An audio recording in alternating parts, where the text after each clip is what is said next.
बाळासाहेब, विरोधी पक्षांना आंदोलन करण्याचा अधिकार असतो, परंतु विरोधी पक्ष आता सरकारच्या विरोधात राज्यभर आंदोलन करत आहेत आणि मग त्याच्या विरोधात सत्ताधारी पक्ष भाजप आंदोलन करते. हे योग्य वाटतं का? सत्ताधारी पक्षांना त्यांच्या विरोधात आंदोलन करणं असा फायदा नाही. सत्ताधारी पक्ष स्वतःच्याच विरोधात आंदोलन करतोय, कारण का सत्ता तुमचीच आहे. दाखवण्यासाठी आम्ही विरोधी पक्षाच्या विरोधात करतोय, खऱ्या अर्थाने तुम्हीच त्यांच्या ह्याच्यामध्ये करताय.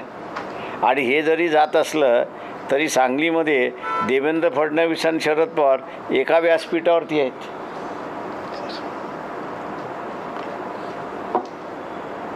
दुसरा एक प्रश्न, छत्रपती शिवाजी महाराजांचा पुतळा पडल्याच्या प्रकरणात पंतप्रधान नरेंद्र मोदी यांनीही माफी मागितली. त्यानंतरही जे काही विरोधी पक्षाकडून आंदोलन होत आहे हे राजकारण होत आहे. सगळ्यात महत्त्वाचं म्हणजे गृहमंत्र्यांनी